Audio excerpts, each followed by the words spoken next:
Study 91 के official YouTube channel पर आप सभी विद्यार्थियों का मैं जीएस फैकल्टी जेपी सर हार्दिक स्वागत अभिनंदन वंदन करता हूं और शुरू करता हूं आज की ये मॉडर्न हिस्ट्री स्पेशल क्लास, जिसमें हम लोग आजकल बंगाल के गवर्नर जनरल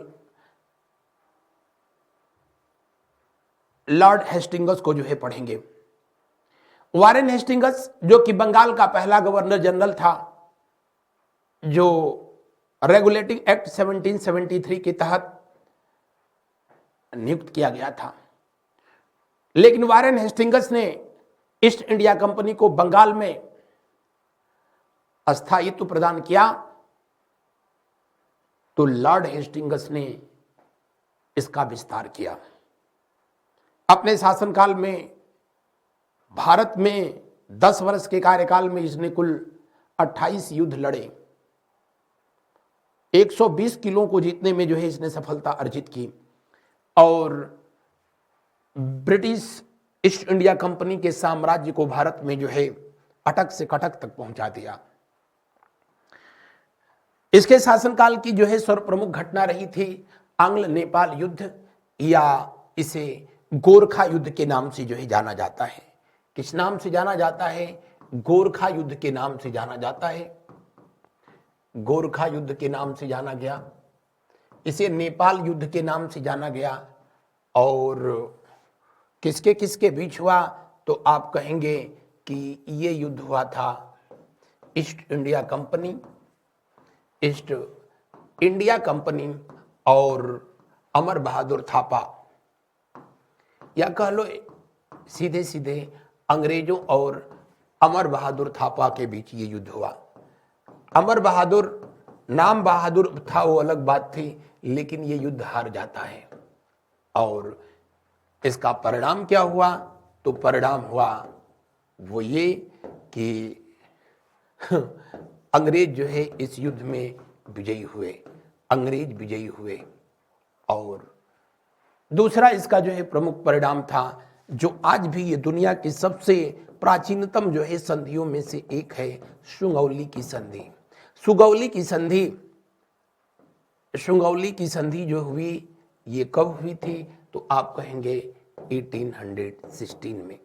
किसके किसके बीच हुई थी? तो आप कहेंगे अमर बहादुर के बीच, अमर बहादुर और वारेन हेस्टिंग्स, लॉर्ड हेस्टिंग्स। नाम में थोड़ा सा ही अंतर है, हालांकि दोनों अलग अलग हैं। लॉर्ड हेस्टिंग्स के बीच हुआ और इस संधि के तहत कुमायूं, गढ़वाल, नैनीताल, मसूरी, शिमला, जो आज सब जो है भारत का हिस्सा है, पर्वतीय क्षेत्र है, पर्यटन क्षेत्र है, ये सब का सब नेपाल का क्षेत्र था। और अंग्रेजों ने नेपाल से जो है ले लिया। और उसके बाद से लेकर के आज तक ये संधि जो है आज भी सक्रिय अवस्था में है, कार्यरत है। और इसी को लेकर के नेपाल की सरकार या नेपाल के लोग जो है जब तब ये मांग जो है उठाते रहते हैं कि अब तो भारत स्वतंत्र हो गया है, अंग्रेजों से मुक्त हो गया, अब तो उसे इन क्षेत्रों को नेपाल को सौंप देना चाहिए। काला पानी या और भी दूसरे जो क्षेत्र हैं, आज भी आपने देखा पिछले वर्ष नेपाल ने इसे अपना क्षेत्र जो है घोषित किया था। इस बात को जो है कई बार संयुक्त राष्ट्र संघ में भी जो है उठाया गया, जब देश के विदेश मंत्री अटल बिहारी वाजपेयी जी थे, कि अब भूल को सुधार कर लिया जाए और नेपाल का क्षेत्र जो है नेपाल को दे दिया जाए। Atal Bihari Vajpayee ji as a foreign minister जब गए हुए थे, तो इन्होंने कहा बिल्कुल भूल सुधार किया जाए तो हर जगह किया जाए। 1935 से पहले तक बर्मा भारत था, उधर भी सुधार हो जाए।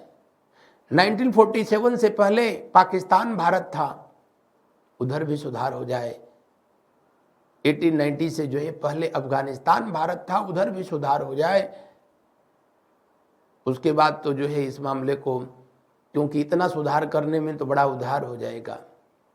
बहरहाल आंग्ल नेपाल युद्ध जो कि 1814 से 1816 के बीच हुआ था, लॉर्ड हेस्टिंग्स के शासनकाल में हुआ था और सुगौली के संधि के साथ जो है ये युद्ध समाप्त हुआ।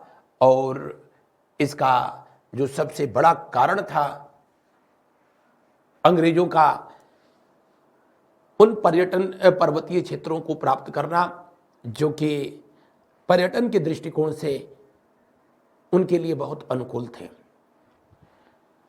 लॉर्ड हेस्टिंग्स के जीवन काल के में जो है दूसरी घटना जो है भारत में, जब 10 वर्षीय अपने शासन में था तो उसी समय मराठा तीसरा युद्ध हुआ जो कि 1817 से लेकर के 1818 तक चला। पहला मराठा युद्ध जो कि मैंने बताया कि सूरत की संधि के बाद जो है शुरू हुआ और 1775 से जो है 82 तक चला था। दूसरा 1802 से 5 तक चला और तीसरा 1817 से 18 तक चला। इस युद्ध में जो है पूना की संधि होती है और इसी संधि के तहत उस समय का जो तत्कालीन जो है मराठा पेशवा था जिसका नाम था बाजीराव द्वितीय।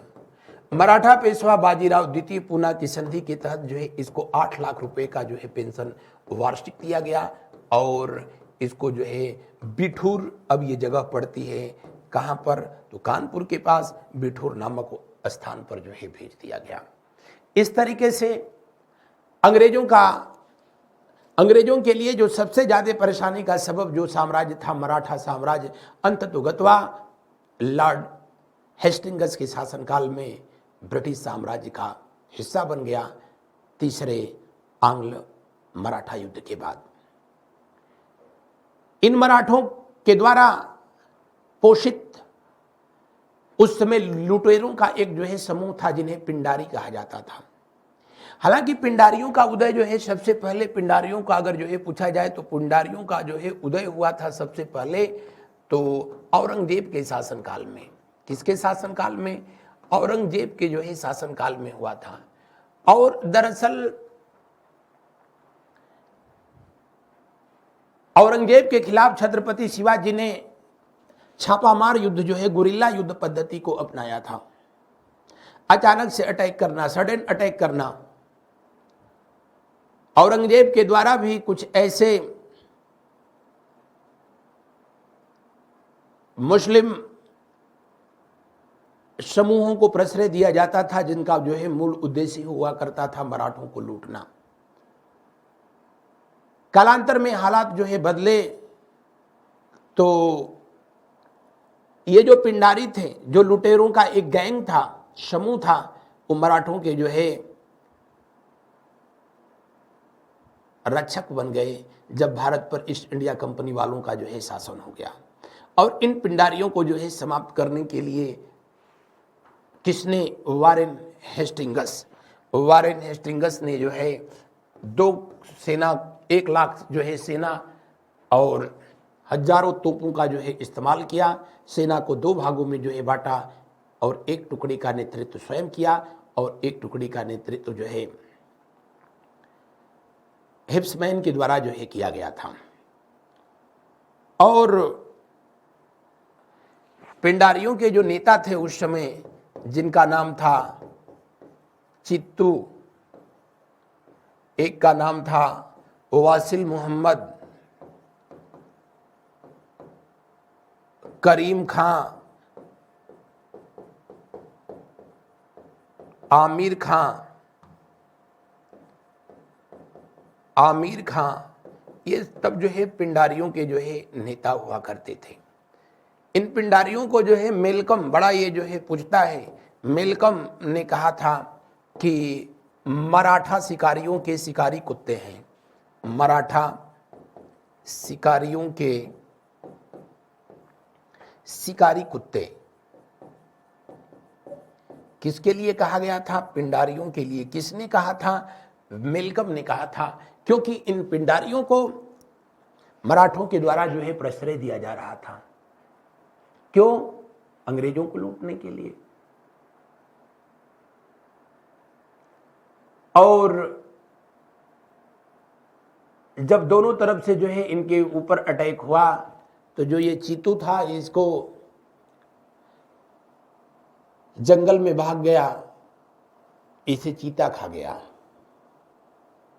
वासिल मोहम्मद को गिरफ्तार करके जो है जेल में बंद किया गया तो गाजीपुर की जेल में उसने आत्महत्या कर ली। करीम ने जो है आत्मसमर्पण कर दिया तो इसको गोरखपुर के पास एक छोटी सी जागीर दे दी गई, जबकि दूसरे वाले को आमिर को भरतपुर के पास एक छोटी सी जागीर दे करके और पिंडारियों के जो है ये तथाकथित जो समस्या चल रही थी इसको हमेशा हमेशा के लिए जो है क्या कर दिया गया, समाप्त कर दिया गया।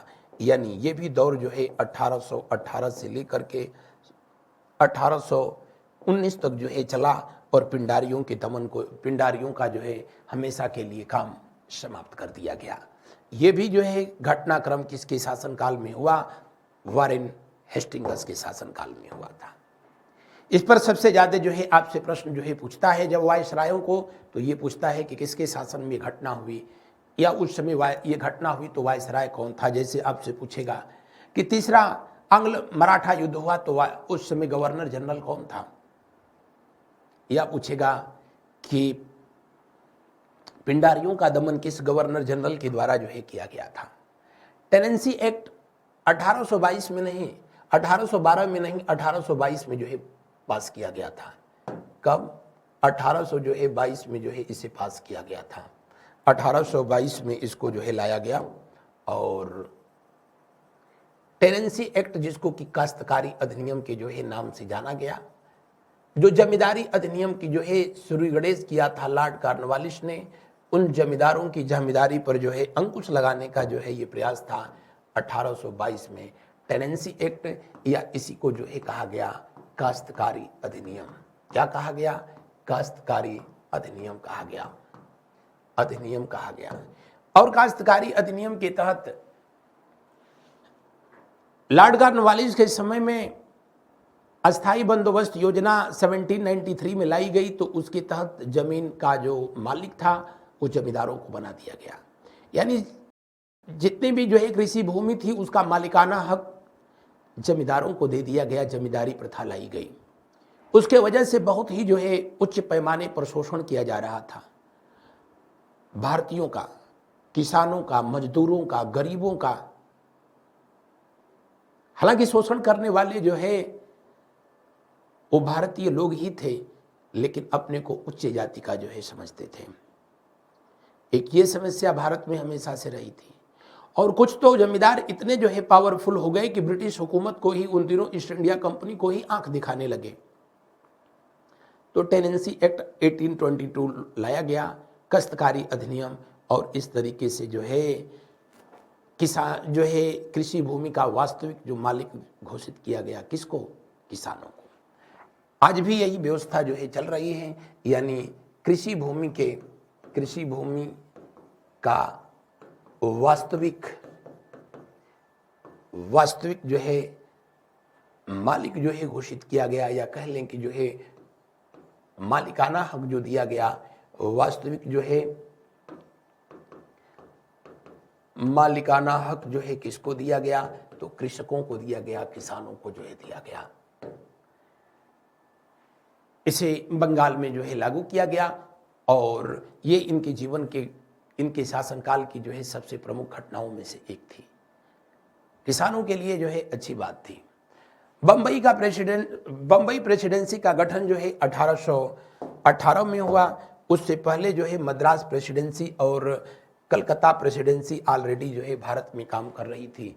तीसरी प्रेसिडेंसी को जो है अस्तित्व में लाया गया तो लॉर्ड हेस्टिंग्स के द्वारा।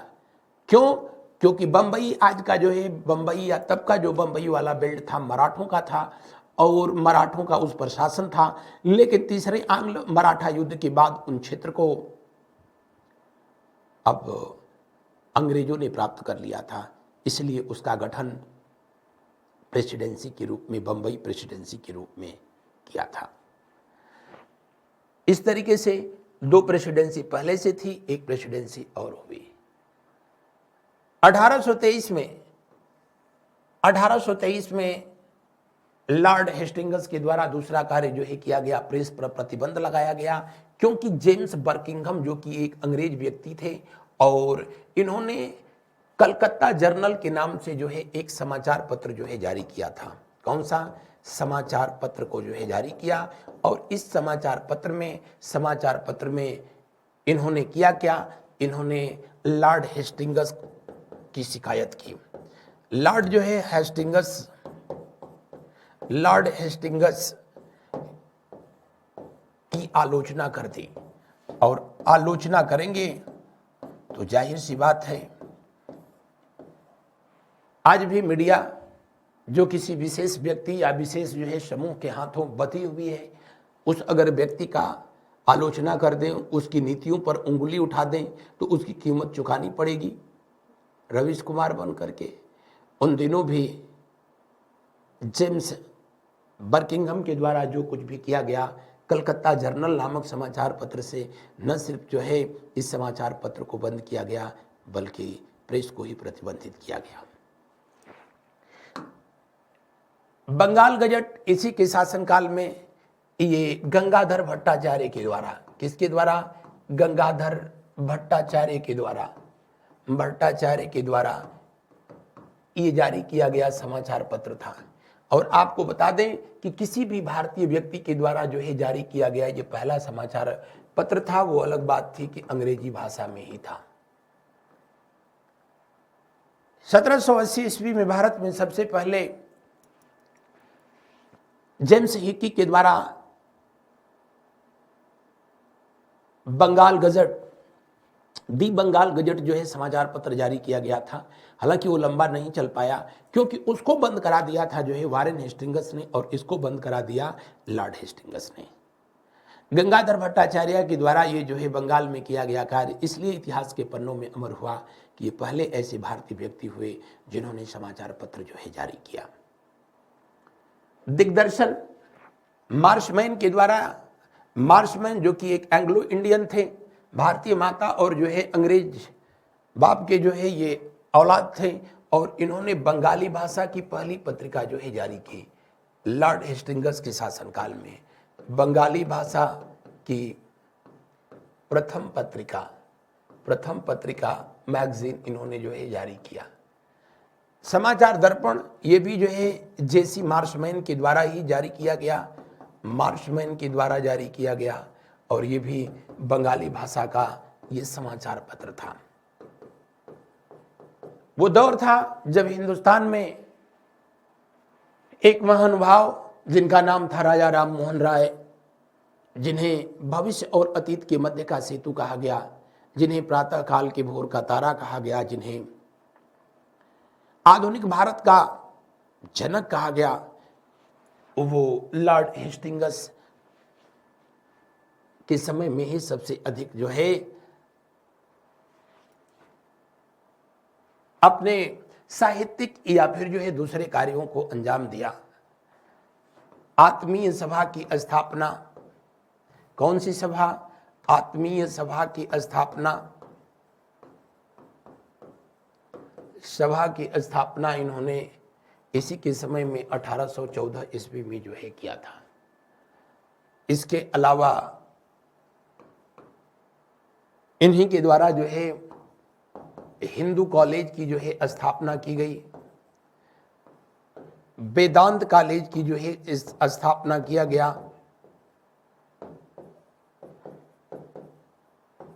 वेदांत कॉलेज की जो है स्थापना किया गया।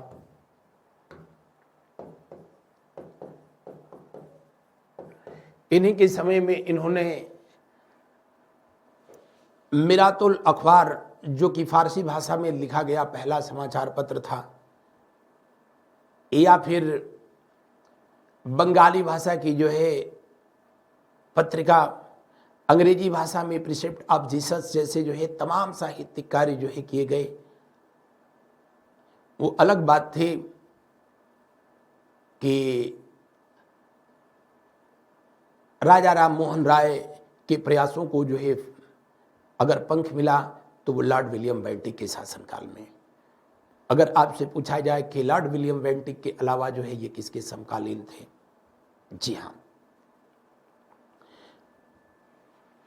किसके समकालीन थे? लॉर्ड हेस्टिंग्स के समकालीन थे। लॉर्ड हेस्टिंग्स के शासनकाल में ही पाइक विद्रोह उड़ीसा में हुआ। यह एक जो है एक प्रकार का सैनिक विद्रोह था। दरअसल इसके पीछे वजह यह था कि इसके पीछे जो है वजह यह रहा था, खुर्दा क्षेत्र जो कि उड़ीसा का क्षेत्र था, वहां पर सैनिकों को फ्री ऑफ कास्ट या कह लो कि टैक्स फ्री या लगान मुक्त जो है जमीन मिली हुई थी, जिस पर वो कृषि कार्य करते थे और सैनिक सेवा भी करते थे। लेकिन ब्रिटिश हुकूमत में यह व्यवस्था खत्म कर दी गई। न सिर्फ सैनिकों की नौकरी खत्म कर दी गई, सैनिकों की नौकरी खत्म कर दी गई तो उनकी जमीन भी छीन ली गई। तो जाहिर सी बात है, ये पाइक लोग जो थे, जो सैनिक थे, इन्होंने विद्रोह किया और उसका नेतृत्व किया जगबंधु ने। किसने? जगबंधु ने। कहां पर? उड़ीसा में। और वर्ष 2017 में इस घटना के 200 साल पूरे होने के बाद जो है इस पर सिक्के भी जो है जारी किए गए थे। बहरहाल पाइक विद्रोह जो है किसके शासनकाल में अगर आपसे पूछे कि हुआ, तो आप कहेंगे लॉर्ड हेस्टिंग्स के शासनकाल में। और यह एक सैनिक विद्रोह था। क्या था? यह एक सैनिक विद्रोह था जिसका नेतृत्व जगबंधु ने जो है किया था। ऐसा ही रामोसी विद्रोह, रामोसियों के द्वारा जो है पश्चिमी घाट में या कह लो कि सह्याद्री, उसको तब जो है सह्याद्री क्षेत्र के नाम से जाना जाता था। जनजातीय विद्रोह एक प्रकार का था जिसका नेतृत्व जो है चित्तर सिंह ने किया, नरसिंह और उमा जी के द्वारा जो है किया गया था। और इसका सबसे बड़ा जो है कारण था यहाँ के जो है शासक प्रताप को जो है अपदस्थ करके और यहाँ के साम्राज्य को जबरदस्ती ब्रिटिश साम्राज्य में मिलाया जाना। इसलिए चित्तर सिंह, नरसिंह और उमा के जो है नेतृत्व में यहाँ पर भयंकर रामोसियों के द्वारा जो है विद्रोह हुआ और ब्रिटिश गवर्नमेंट को अपने फैसले बदलने पड़े थे। लॉर्ड हेस्टिंग्स के जीवन काल की दूसरी घटना जो है गुजरात में कच्छ का विद्रोह था, जहां के शासक जो है भारमल थे। और भारमल को जब जो है अपदस्थ किया गया, हालांकि तब ये जो है बंबई प्रेसिडेंस का हिस्सा हुआ करता था, बंबई प्रेसिडेंसी का ही जो है हिस्सा हुआ करता था। अब तो ये गुजरात का है, तब गुजरात अभी नाम ही नहीं था। भारमल को जो है अपदस्थ कर दिया गया। कारण क्या था? भारमल को राजा के पद से हटा दिया गया और जाहिर सी बात है तब इनके नेतृत्व में यहाँ पर विद्रोह हुआ। और ये जो है विद्रोह हालांकि कुछ हद तक जो है सफल हुआ, इसलिए कि भारमल को फिर जो है यहाँ का शासक बनाया गया। यानी यह एक जो है सफल विद्रोह जो है साबित हुआ। किसके शासनकाल में? तो बघेरा का विद्रोह ये भी जो है कहां पर हुआ था? तो आप कहेंगे कि गुजरात में हुआ था। गुजरात में हुआ था। बाघेरा जो है सरदारों के द्वारा जो है इसका नेतृत्व किया गया। बाघेरा सरदार और ब्रिटिश हुकूमत के खिलाफ जो है लॉर्ड हेस्टिंग्स ने, हालांकि इस विद्रोह को उसने कुछ हद तक जो है दबाने में कामयाबी हासिल की। अपने जीवन काल में लॉर्ड हेस्टिंग्स ने कुल कितने युद्ध किए थे? 28 युद्ध जो है भारत में किया। कितना? 28 युद्ध किया। और उसने जो है 120 किले जो है यानी फोर्ट को जो है जीतने में सफलता प्राप्त किया था। इसीलिए वारेन हेस्टिंग्स ने बंगाल पर अपने सरकार को, अपनी कंपनी को स्थायित्व दिया। तो इस व्यक्ति ने उसका जो है शानदार जो है विस्तार किया और बंगाल की खाड़ी से लेकर के अरब सागर के तट तक के क्षेत्रों पर या तो प्रत्यक्ष या नहीं तो अप्रत्यक्ष इन्होंने अपने साम्राज्य का विस्तार किया। इसलिए ब्रिटिश हुकूमत के द्वारा जो है न सिर्फ इनको सम्मानित किया गया, बल्कि वहाँ पर वहाँ की पार्लियामेंट में जो है इनको नॉमिनेट भी किया गया, मनोनीत किया गया। तो ये था लॉर्ड हेस्टिंग्स का 1813 से लेकर के और 1823 तक का सफर। आज के इस सेशन में बस इतना। मिलते हैं हम लोग अगली क्लास में अगले वायसराय के साथ। थैंक यू सो मच मेरे साथ बने रहने के लिए। आप सबका बहुत बहुत धन्यवाद। शुभ रात्रि, good night to all of you.